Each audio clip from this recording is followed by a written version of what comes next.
Good evening friends, कैसे हैं आप लोग। आज हम लोग बात करेंगे प्राचीन भारत पर। ठीक है, प्राचीन भारत में सबसे पहले हम लोग पढ़ेंगे प्रागैतिहासिक काल, फिर उसके बाद हम लोग पढ़ेंगे हड़प्पा सभ्यता, उसके बाद वैदिक काल। तो प्रागैतिहासिक काल होता क्या है, प्रागैतिहासिक काल का अर्थ क्या होता है। प्रागैतिहासिक काल का अर्थ होता है वह इतिहास जिसको पुरातात्विक साक्ष्यों के आधार पर लिखा जाता है। आइए देखिए, प्रागैतिहासिक काल का अर्थ इसमें आप लिख लीजिए, मैं फिर से बोल रहा हूँ, वह इतिहास जिसको पुरातात्विक साक्ष्यों के आधार पर लिखा जाता है। ठीक, आइए दूसरा प्रश्न देखते हैं। मानव को अग्नि की जानकारी कब हुई। मानव को अग्नि की जानकारी कब हुई। पूरा पाषाण काल में। देखो बेटा इधर, पूरा पाषाण काल में। ठीक है, अगला प्रश्न देखिए, मानव ने अग्नि का उपयोग करना, यहाँ पे का छूटा है, का उपयोग करना कब सीखा। नवपाषाण काल में। आपके जो अग्नि से संबंधित दोनों क्वेश्चन प्रागैतिहासिक काल से पूछे जाते हैं वो मैंने एक पास लिख दिया है, आपको समझने में और जानने में आसानी हो जाएगी।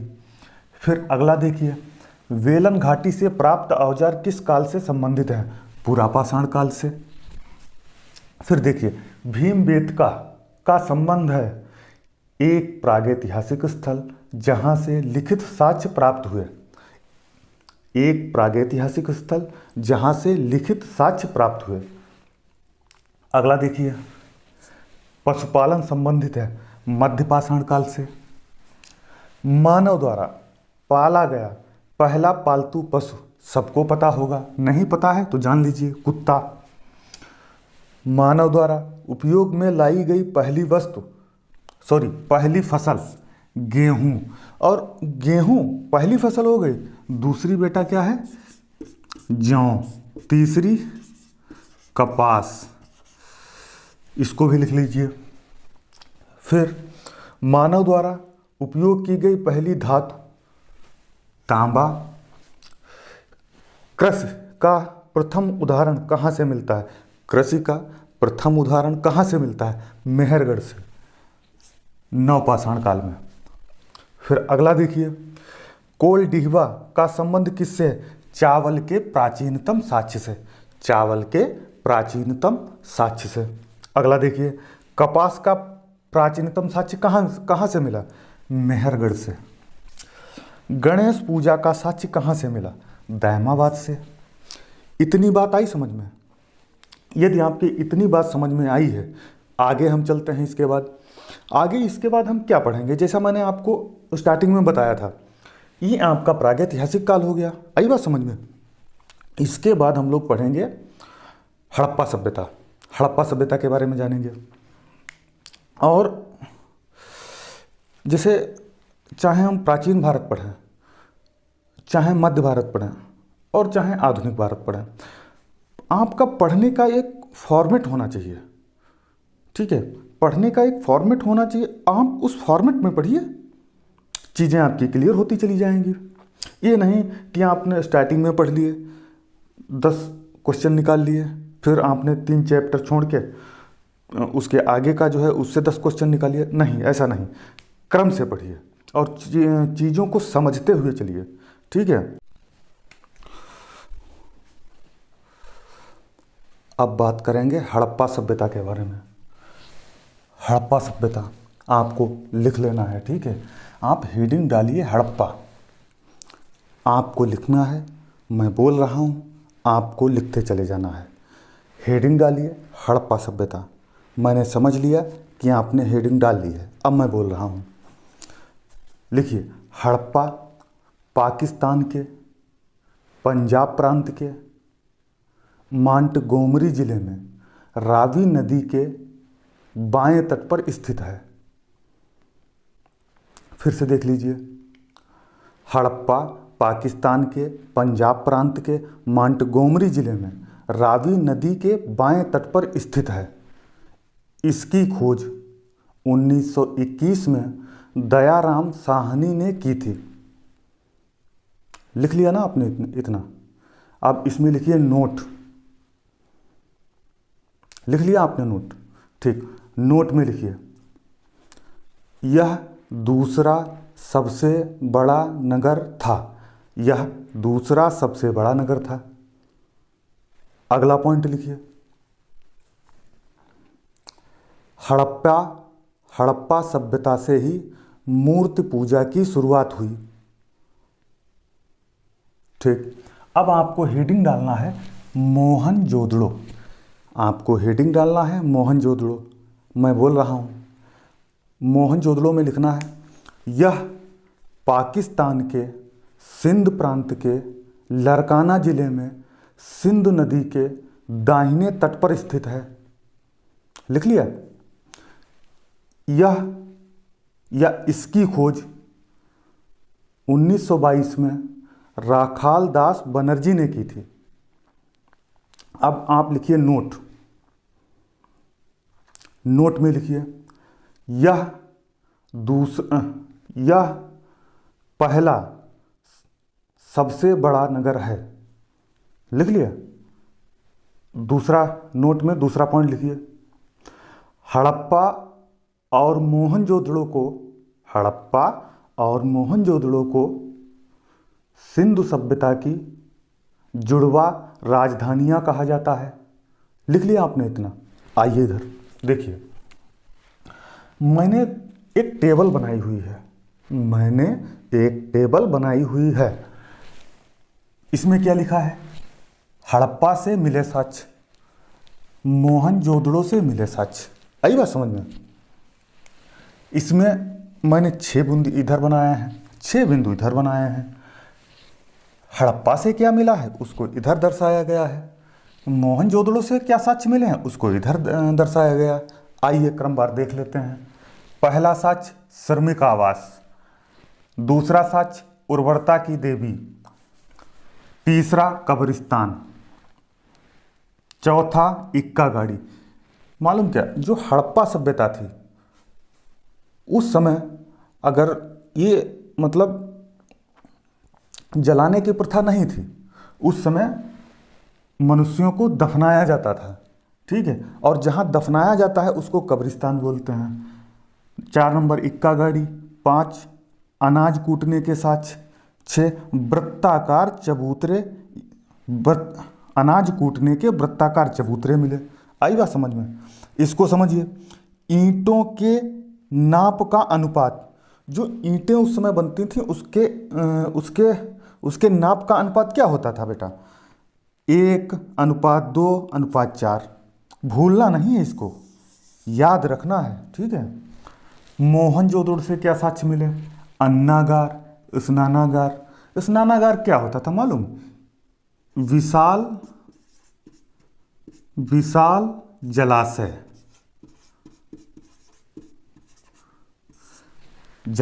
ठीक है। नर्तकी की मूर्तियां मिली, पुजारी का रथ मिला, कुएं मिले, सभा भवन मिला। ठीक है, इतना लिख लिया आपने। इसका जो है एक अच्छा नोट्स बना लीजिए। अब इसके बाद हम चलते हैं वैदिक का, इसके बाद हम पढ़ेंगे लोथल के बारे में, धौलावीरा के बारे में। ठीक है, आप इसको जो है अच्छे से उतार लीजिए। अब इधर देखिए, अभी तक हम लोगों ने पढ़ा क्या है? हम लोग प्रागैतिहासिक काल के बारे में जान चुके हैं। हड़प्पा सभ्यता में हम लोगों ने क्या क्या पढ़ा है? हड़प्पा सभ्यता में हम लोगों ने हड़प्पा मोहनजोदड़ो के बारे में जाना है। और हड़प्पा से क्या साक्ष्य मिले हैं, मोहनजोदड़ो से क्या साक्ष्य मिले हैं, इसके बारे में हम लोग जान चुके हैं। अब आगे आपको हेडिंग डालनी है चनहूदड़ो। देखो इधर बेटा, चनहूदड़ो, और लिखना इसमें स्टार्ट करो। चनहूदड़ो सिंधु नदी के बाएं तट पर स्थित है। चनहूदड़ो सिंधु नदी के बाएं तट पर स्थित है। आगे लिखो, चनहूदड़ो में सिंधु सभ्यता के बाद झूकर संस्कृत तथा झांगर संस्कृत विकसित हुई। देखो इधर, झूकर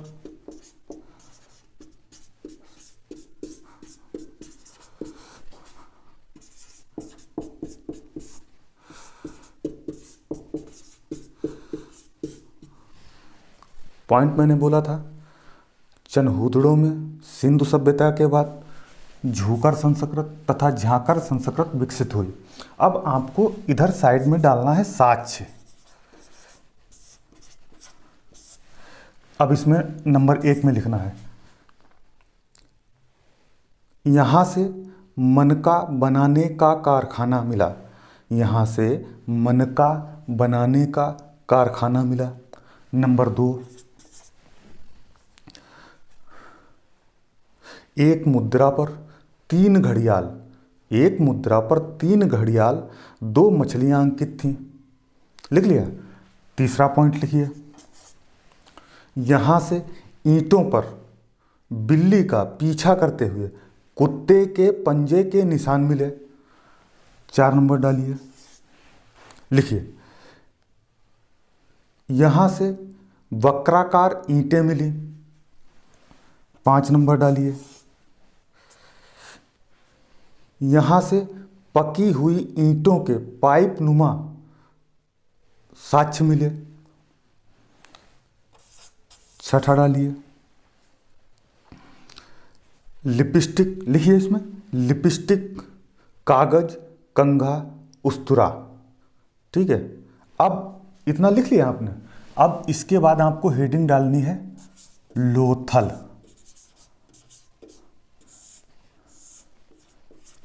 हेडिंग डालो बेटा लोथल। लोथल में लिखो, लोथल को लघु हड़प्पा या लघु मोहनजोदड़ो कहा जाता है। आगे लिखिए, इसकी खोज SR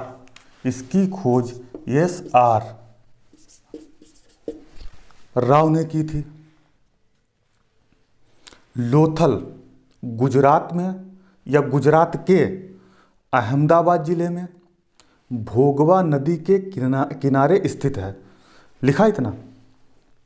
आगे लिखिए, यहाँ से गोदीवाड़ा का साक्ष्य मिला। यहाँ से गोदीवाड़ा का साक्ष्य मिला। अब आप इसके बाद अगला नंबर डालिए कालीबंगा। कालीबंगा लिखिए। इसमें कालीबंगा का अर्थ है काले रंग की चूड़ियाँ। कालीबंगा का अर्थ है काले रंग की चूड़ियाँ। लिखा आपने। इसकी खोज 1951 में अमलानंद घोष ने की थी। लिख लिया, अमलानंद घोष ने की थी। यहाँ से लिखिए, यहाँ से हल से जुते हुए खेत, एक युगल समाधान तथा भूकंप के प्राचीनतम साक्ष्य मिले। अब अगली हेडिंग डालिए धौलावीरा। धौलावीरा लिखिए। इसमें आपको लिखना है धौलावीरा का अर्थ है वीरा का कुआं। वीरा का कुआं लिख लिया। आगे लिखिए, धौलावीरा का नगर आयताकार बना था। आगे लिखिए, यहाँ से स्टेडियम, एक नेवले की पत्थर की मूर्ति। यहाँ से स्टेडियम, एक नेवले की पत्थर की मूर्ति तथा एक विशाल जलाशय मिला। लिख लिया ना आपने। अब ये आपका जो है हड़प्पा सभ्यता खत्म हो गया है। हमने क्या पढ़ा है देखो इधर।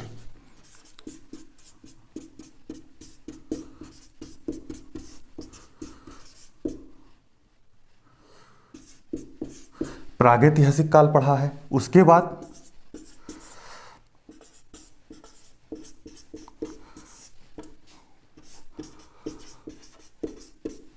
हड़प्पा सभ्यता पढ़ा है। अब हम लोग क्या पढ़ेंगे? वैदिक काल। अब हम लोग पढ़ेंगे वैदिक काल। आई बात समझ में? ये जो मैंने पढ़ाया है आपको, इसको अच्छे से फेयर कर लीजिए और अगली क्लास अगले समय होगी। लेकिन इसको जो है आप फेयर करने के साथ साथ इसको 2-3 बार पढ़िए, ठीक है, ताकि आपका जो है कॉन्सेप्ट क्लियर हो जाएगा।